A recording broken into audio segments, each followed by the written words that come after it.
bit of blue for you. I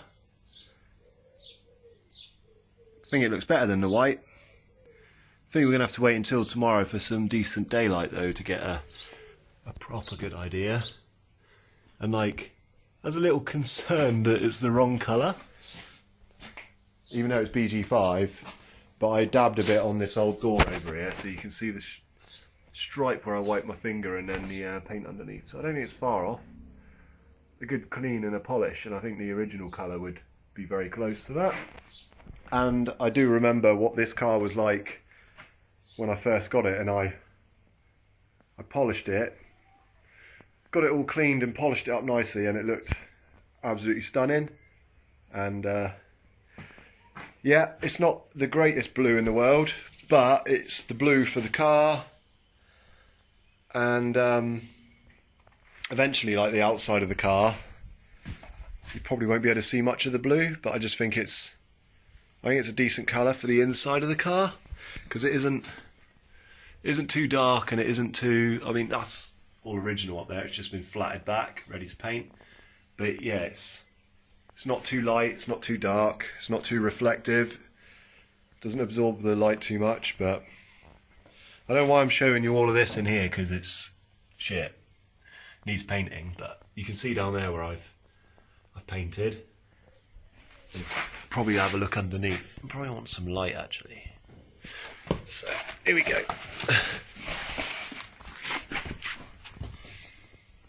You can see, oh, you can't see fuck all. You can kind of see in the middle of this shot, it's a little bit thin on the blue.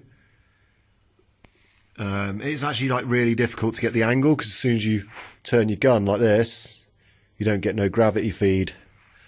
And you can probably not see, but it's a bit thin in places, so I was always going to want a second coat. This is just like the first coat. I'm quite happy with how it's gone on.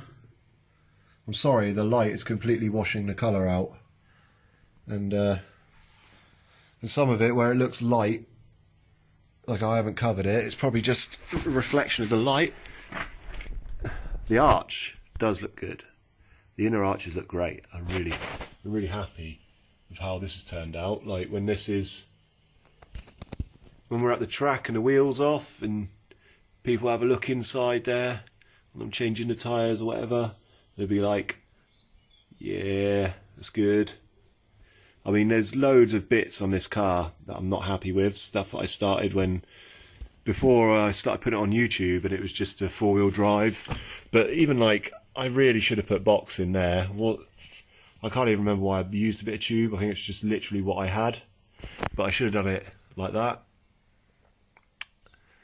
And obviously, like up here, there used to be a strut tower in here for the four-wheel drive, but I filled in this hole, should have ground those welds back, and then I built this new tower inside. So when we come into here, you can kind of see it was there, the tower, but I'm going to put a bit of filler on that, try and smooth out a little, but I'm not going to be too anal. And to be honest, what I really should have done is pulled my finger out and got all this inside prepped. I should have prepped all of this inside and everything before doing panels. To be honest, the bumper is what's like kicked all of this off, because it was sat on the front of the car and I kept staring at it, and I just thought, fuck it, I'm just going to order up some materials and get it banged. And that has given me the enthusiasm to get on with that. And like the tunnel, and then obviously I already had the Gravitex in stock for this. Yeah, and it's just, I've probably spent about 250 quid so far on materials that I can't really afford to spend because I don't have a job. But it's a false economy not doing this, because it's just rusting. And I've got other cars like my Skyline and my Mini. I'm desperate to get in the workshop so I can save them. You know, got to get the things out of the way first.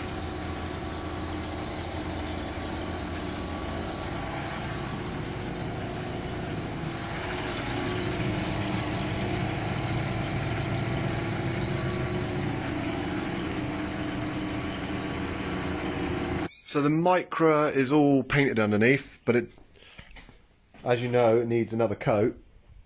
And the colour looks right now in daylight. As soon as you put, if you don't put a light on it, it looks proper grey to me.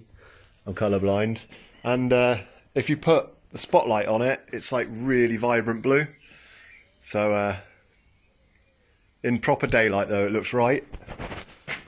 Although it's kind of a horrible colour, but for some reason I like it. Yeah, so the cage, I've actually treated it in the fur tan stuff again, and you can see what a state. But it's just where I've covered like bare metal. Where the bare metal bits are, it's just gone really black.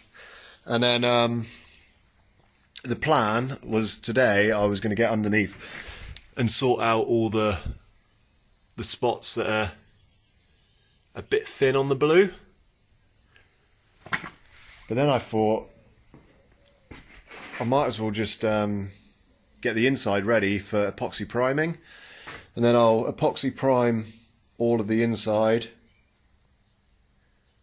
and see what it looks like, and then if it's like really terrible, I'm just going to touch up.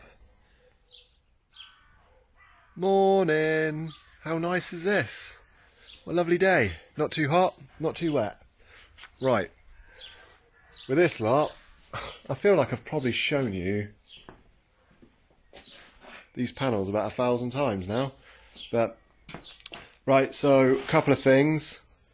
I haven't quite dialed in setting up the paint spraying gun. As you can see, I've got streaks and a bit of dryness, so it's a bit textured. And also, you can't even see in this video, but I haven't mastered the fillering very well at all.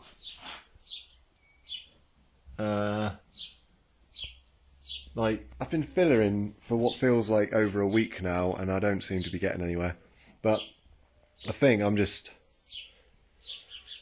gonna just do the best I can, and if I need a bit of help finishing these parts, then whatever. And then with this one, well, I'm really happy with the underside and the inner arches and that, and I'm trying to sort the inside out, ready to epoxy prime. I've got my epoxy primer ready. I just got this stuff off eBay. It's like 25 quid for that and that, which makes 1.6 litres, and you mix it 1-to-1 with a dash of, I've had it for a while, so I don't know if I'll find the link, but if you just like put in Novel Professional Epoxy Primer, this is grey, and epoxy primer's waterproof, so it completely seals it, and then you can do any wet and drying or whatever you want after that, and you don't have to worry about water seeping or seeping. Here we go, here's an example. So Alan Tapscott painted, or you know, primed all of this, but because there's no epoxy primer, any moisture in the air is just soaked through and it's started to rust through from inside. It's not necessarily a problem, it's just an example. If it stayed at his place and it stayed in the dry and then it'd gone in the booth and been painted properly, it never would have happened. But they also painted this car, and all the rust come through on this because they didn't do any rust treatment or rust prevention, and they didn't key anything properly. You can see like the paint just comes off with a jet wash. So yeah, if you don't prep stuff properly, like this is all epoxy primered underneath, and then I've stone chipped it with Gravitex, and then I've used 2-pack, not the wrapper, 2-pack paint to paint it blue, and this is BG5, which is the original colour on the, I think I've still got the VIN plate in here actually. Oh bloody hell, maybe I haven't. I thought I had the VIN plate, but there we go. So yeah, you see there where it says colour trim BG5. BG5 is the paint colour, and then the G is, I think, the trim inside, which was a grey trim on this. But yeah, as you can see, there's all my details, so you can steal my car or whatever.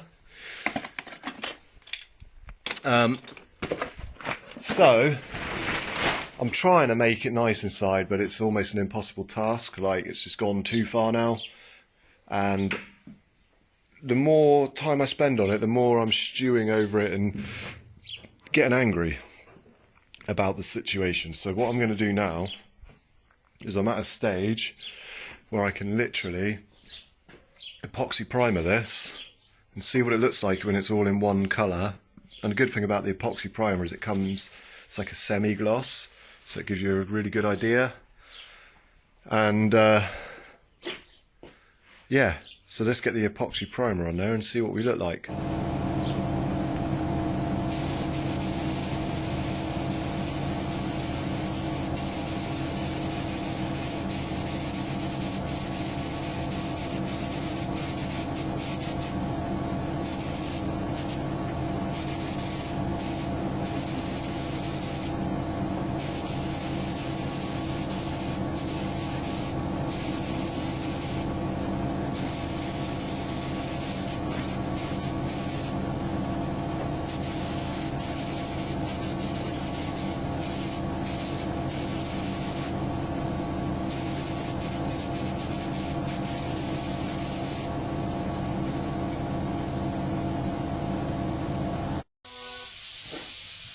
I just whopped half a tin of epoxy primer on there, and it's okay-ish, but I'm not really that good at this painting lark, and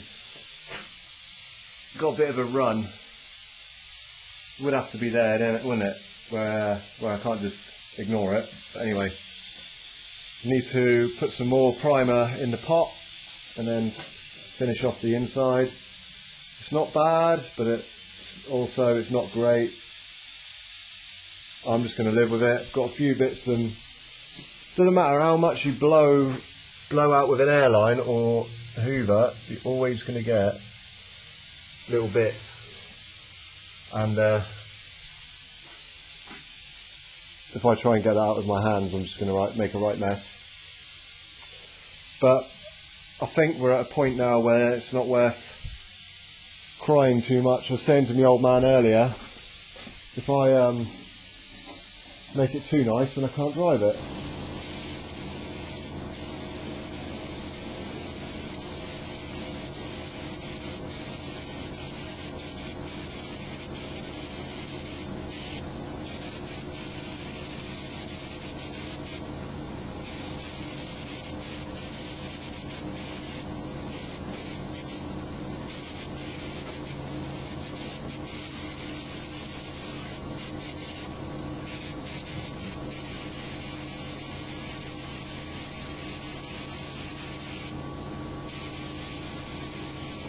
I've made quite a bit of progress on this, and I didn't even turn the camera on.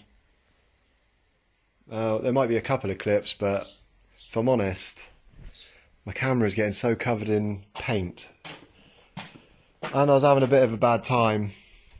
Oh, what's going on here? Pretty much it's painted on the inside.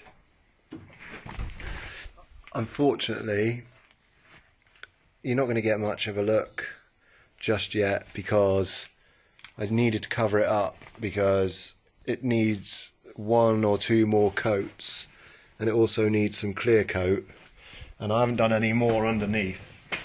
Did you guys see that I'd painted it underneath? I can't remember, but it's in the original BG5 colour that was on the logbook, and I'm pretty happy with it. I just said I'm happy with it. Whoa. I've been pretty unhappy with this car for like 6 months, and now all of a sudden things are starting to, like, you know, turn out a bit better. You can see here that I've started to sort out the strut towers, because I've thought I'm at this stage, the car actually looks pretty good inside, and if I was to finish the strut towers in the bulkhead, then this bit could be painted. A little bit of work to do there, and there's a dent there, and I'm probably going to cut all this out and remake it so it's like one nice panel on each side. And then you can see, like, I've started to cut down through there and radius the front corner, and we're going to come straight. We're going to be flat and then up to here, but somewhere I got these plates. I basically need to cut the front end off and make mounting plates like that, like there, but up here. And then I'm going to put rails, like some sort of leg or rail in here, similar to what's here.